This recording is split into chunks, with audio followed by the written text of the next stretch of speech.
how do you explain when things don't go as we assume? Or better, how do you explain when others are able to achieve things that seem to defy all of the assumptions? For example, why is Apple so innovative?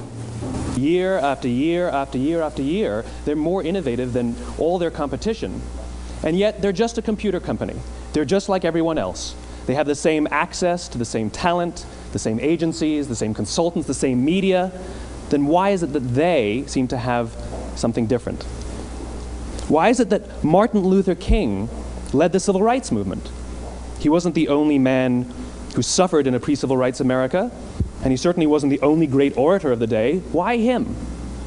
And why is it that the Wright brothers were able to figure out controlled powered manned flight when there were certainly other teams who were better qualified, better funded, and they didn't achieve powered manned flight, and the Wright brothers beat them to it?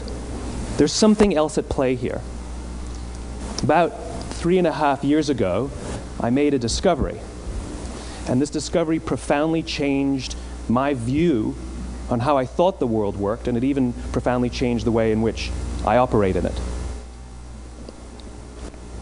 As it turns out, there's a pattern. As it turns out, all the great and inspiring leaders and organizations in the world, whether it's Apple or Martin Luther King or the Wright brothers, they all think, act, and communicate the exact same way, and it's the complete opposite to everyone else. All I did was codify it. And it's probably the world's simplest idea. I call it the golden circle.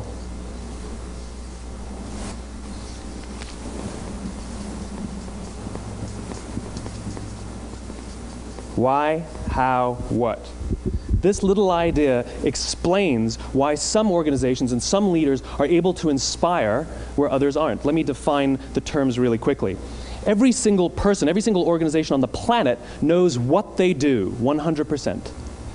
Some know how they do it, whether you call it your differentiating value proposition or your proprietary process or your USP. But very, very few people or organizations know why they do what they do. And by why, I don't mean to make a profit. That's a result. It's always a result. By why, I mean what's your purpose? What's your cause? What's your belief? Why does your organization exist? Why do you get out of bed in the morning? And why should anyone care? Well, as a result, the way we think, the way we act, the way we communicate is from the outside in. It's obvious. We go from the clearest thing to the fuzziest thing. But the inspired leaders and the inspired organizations, regardless of their size, regardless of their industry, all think, act, and communicate from the inside out. Let me give you an example. I use Apple because they're easy to understand and everybody gets it. If Apple were like everyone else, a marketing message from them might sound like this. We make great computers. They're beautifully designed, simple to use, and user-friendly. Want to buy one? Meh. And that's how most of us communicate. That's how most marketing is done, that's how most sales is done, and that's how most of us communicate interpersonally. We say what we do, we say how we're different or how we're better, and we expect some sort of behavior, a purchase, a vote, something like that. Here's our new law firm. We have the best lawyers with the biggest clients. We have, we always perform for our clients, do business with us. Here's our new car. It gets great gas mileage. It has, leather seats. Buy our car. But it's uninspiring. Here's how Apple actually communicates. Everything we do, we believe in challenging the status quo. We believe in thinking differently. The way we challenge the status quo is by making our products beautifully designed, simple to use, and user-friendly. We just happen to make great computers. Want to buy one? Totally different, right? You're ready to buy a computer from me. All I did was reverse the order of the information. What it proves to us is that people don't buy what you do, people buy why you do it. People don't buy what you do, they buy why you do it. This explains why every single person in this room is perfectly comfortable buying a computer from Apple. But we're also perfectly comfortable buying an MP3 player from Apple, or a phone from Apple, or a DVR from Apple. But as I said before, Apple's just a computer company. There's nothing that distinguishes them structurally from any of their competitors. Their competitors are all equally qualified to make all of these products. In fact, they tried. A few years ago, Gateway came out with flat-screen TVs. They're eminently qualified to make flat-screen TVs. They've been making flat-screen monitors for years. Nobody bought one.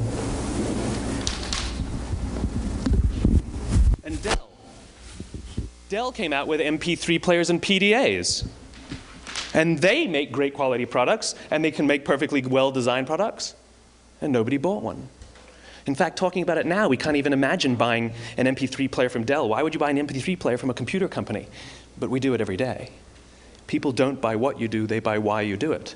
The goal is not to do business with everybody who needs what you have. The goal is to do business with people who believe what you believe. Here's the best part. None of what I'm telling you is my opinion. It's all grounded in the tenets of biology, not psychology, biology. If you look at a cross-section of the human brain, looking from the top down, what you see is the human brain is actually broken into 3 major components that correlate perfectly with the golden circle. Our newest brain, our Homo sapien brain, our neocortex, corresponds with the what level. The neocortex is responsible for all of our rational and analytical thought and language. The middle 2 sections make up our limbic brains, and our limbic brains are responsible for all of our feelings, like trust and loyalty. It's also responsible for all human behavior, all decision-making, and it has no capacity for language. In other words, when we communicate from the outside in, yes, people can understand vast amounts of complicated information like features and benefits and facts and figures. It just doesn't drive behavior. When we communicate from the inside out, we're talking directly to the part of the brain that controls behavior, and then we allow people to rationalize it with the tangible things we say and do. This is where gut decisions come from. You know, sometimes you can give somebody all the facts and your figures, and they say, I know what all the facts and details say, but it just doesn't feel right. Why would we use that verb? It doesn't feel right. Because the part of the brain that controls decision-making doesn't control language. And the best we can muster up is, I don't know, it just doesn't feel right. Or sometimes you say you're leading with your heart, or you're leading with your soul. Well, I hate to break it to you, those aren't other body parts controlling your behavior. It's all happening here in your limbic brain, the part of the brain that controls decision-making and not language. But if you don't know why you do what you do, and people respond to why you do what you do, then how will you ever get people to vote for you or buy something from you, or more importantly, be loyal and want to be a part of what it is that you do? Again, the goal is not just to sell people who need what you have. The goal is to sell to people who believe what you believe. The goal is not just to hire people who need a job. It's to hire people who believe what you believe. I always say that, you know, there's if you hire people just because they can do a job, they'll work for your money. But if you hire people who believe what you believe, they work for you with blood and sweat and tears. And nowhere else is there a better example of this than with the Wright brothers. Most people don't know about Samuel Pierpont Langley. And back in the early 20th century, the pursuit of powered man flight was like the dot-com of the day. Everybody was trying it. And Samuel Pierpont Langley had what we assume to be the recipe for success.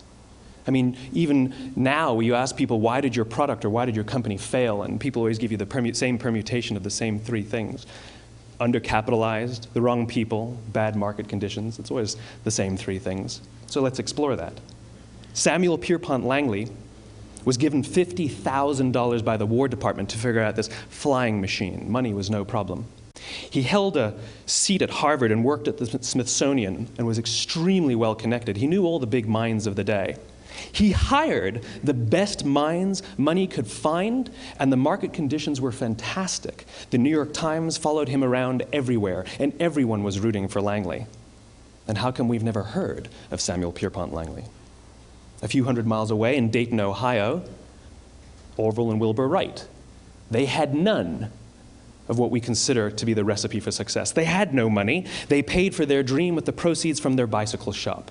Not a single person on the Wright brothers' team had a college education, not even Orville or Wilbur. And the New York Times followed them around nowhere. The difference was Orville and Wilbur were driven by a cause, by a purpose, by a belief. They believed that if they could figure out this flying machine, it'll change the course of the world. Samuel Pierpont Langley was different. He wanted to be rich, and he wanted to be famous. He was in pursuit of the result. He was in pursuit of the riches.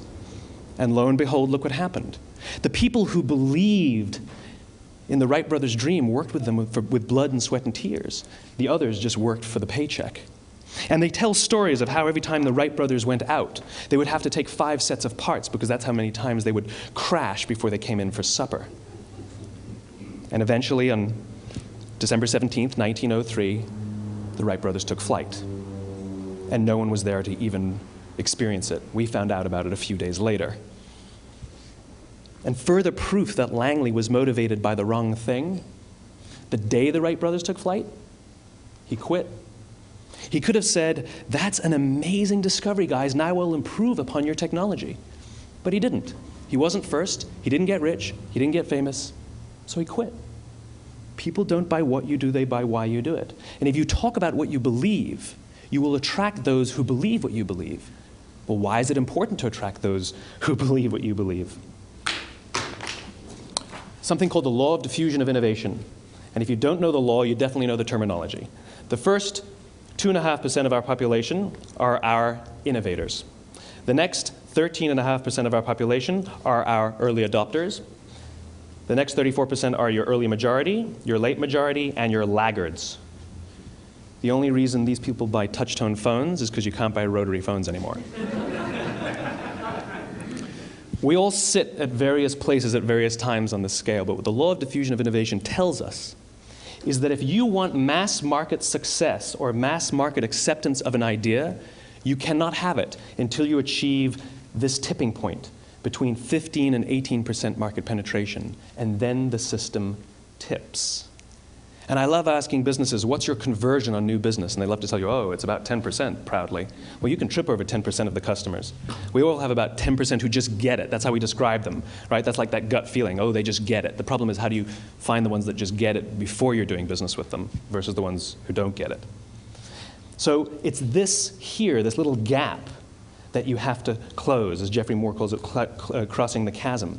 Because you see, the early majority will not try something until someone else has tried it first. And these guys, the innovators and the early adopters, they're comfortable making those gut decisions. They're more comfortable making those intuitive decisions that are driven by what they believe about the world, and not just what product is available. These are the people who stood online for 6 hours to buy an iPhone when they first came out, when you could have just walked into the store the next week and bought one off the shelf. These are the people who spent $40,000 on flat-screen TVs when they first came out, even though the technology was substandard. And by the way, they didn't do it because the technology was so great. They did it for themselves. It's because they wanted to be first. People don't buy what you do, they buy why you do it. And what you do simply proves what you believe. In fact, people will do the things that prove what they believe.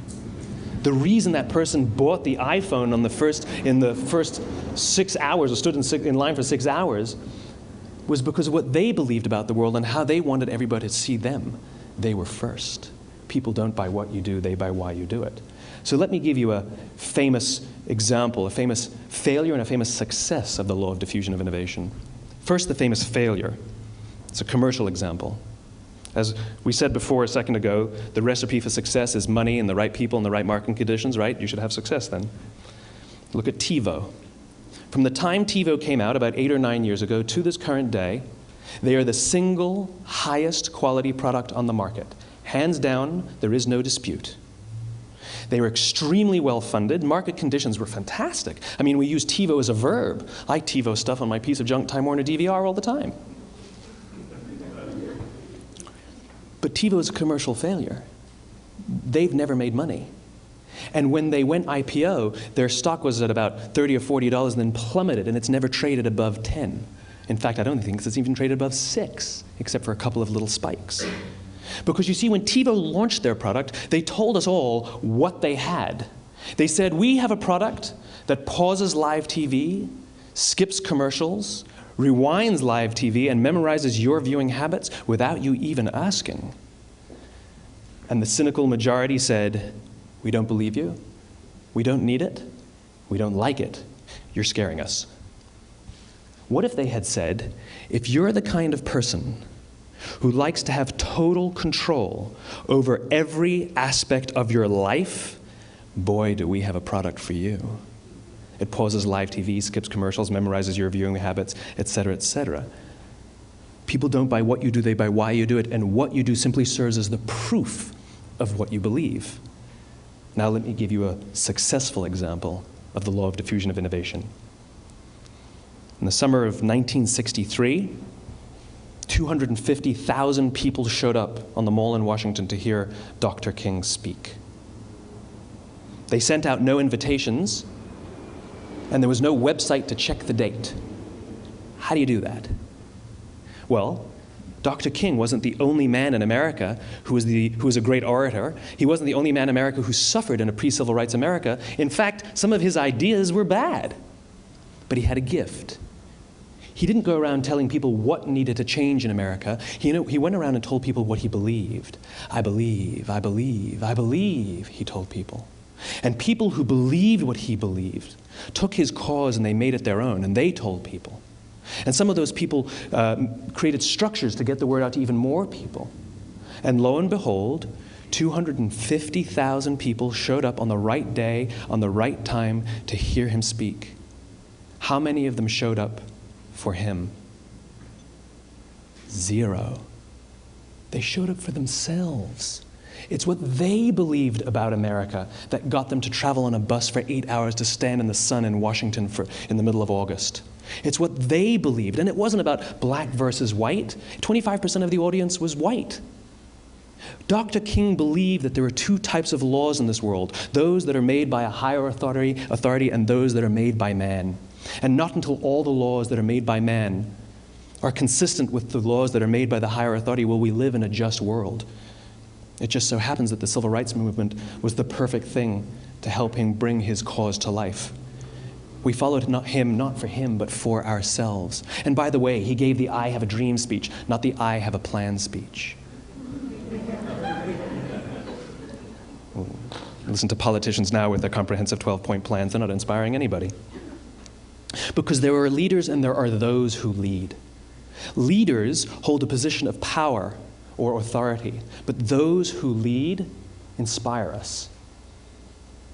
Whether they're individuals or organizations, we follow those who lead not because we have to, but because we want to. We follow those who lead not for them, but for ourselves. And it's those who start with why that have the ability to inspire those around them or find others who inspire them. Thank you very much.